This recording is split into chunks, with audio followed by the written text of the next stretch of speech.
বিসমিল্লাহিররহমানিররহিম।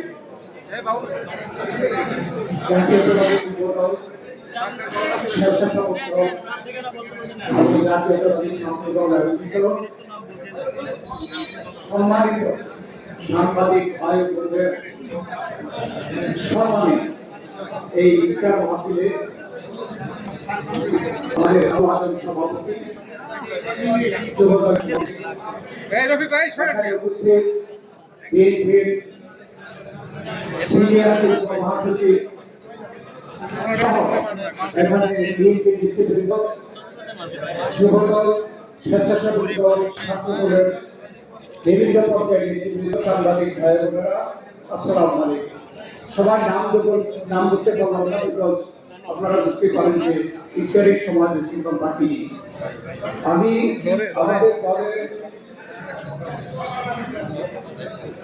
Chairperson দেশনেত্রী বেগম খালেদা জিয়ার পক্ষ থেকে, আমাদের দলের ভারপ্রাপ্ত চেয়ারম্যান তারেক রহমানের পক্ষ থেকে আমি আমাদের এই অঙ্গ সংগঠনের পক্ষ থেকে সাংবাদিক ভাই বোনদের আমি ধন্যবাদ জানাই এবং আজকের এই অনুষ্ঠানে উপস্থিত হওয়ার জন্য আমি আপনাদের কাছে কৃতজ্ঞতা প্রকাশ করছি। এখানে আসলে অনেক বক্তব্য হয়েছে, সময় নেই, বক্তব্য আসলে রাখা ইচ্ছা ছিল, সময়ের অভাবে রাখতে পারবো।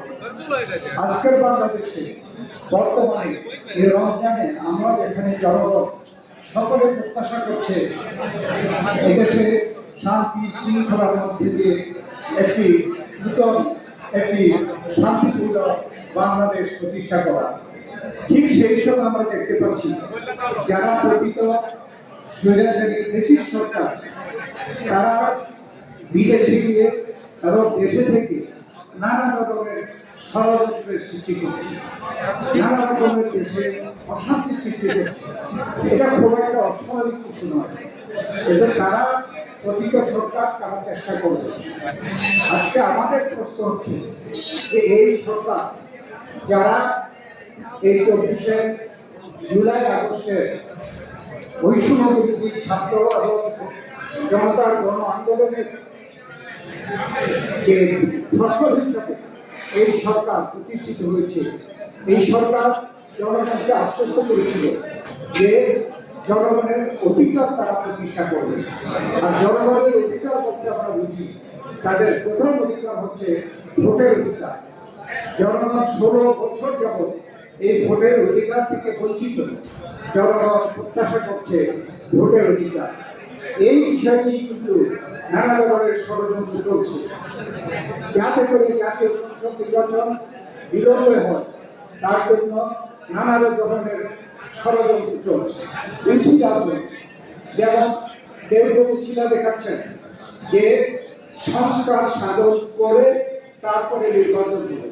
সংস্কার চলমান পদ্ধতি কোন সরকারের একার পক্ষে বা একটা সীমিত সময়ের মধ্যে সংস্কার শেষ করা সম্ভব হয় না।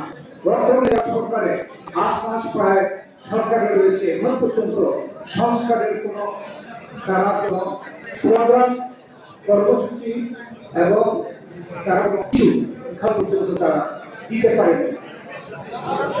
যখন তারা পরবর্তীতে কতদিন না করে সেটা নির্ভর করে কাজের উপরে, অর্থাৎ এটা চলো।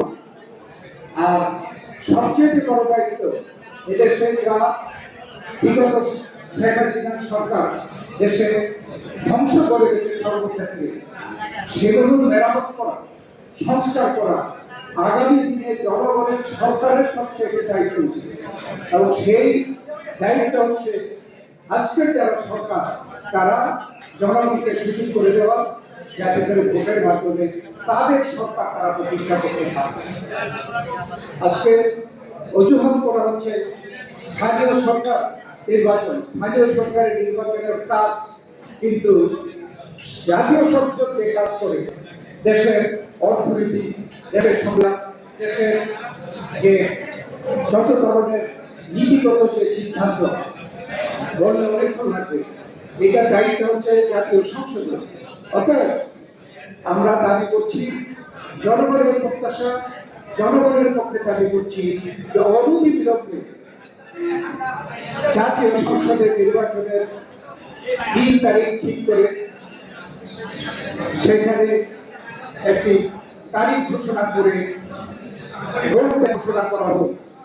যখন জাতীয় সংসদের নির্বাচনের 3 তারিখ ঠিক করা হবে, ঘোষণা করা হবে, তখন জনগণ সেই নির্বাচন দিতে হয়ে যাবে এবং সেই জনগণ তখন দায়িত্ব নেবে যে প্রকৃত সরকার যদি দেশে কোনো ষড়যন্ত্র করতে চায় জনগণই তা মোকাবেলা করবে। সেই সুযোগ সৃষ্টি করার জন্য এই সরকারের কাছে দাবি জানিয়ে আমি আমার বক্তব্য শেষ করছি। আল্লাহ হাফেজ। বাংলাদেশ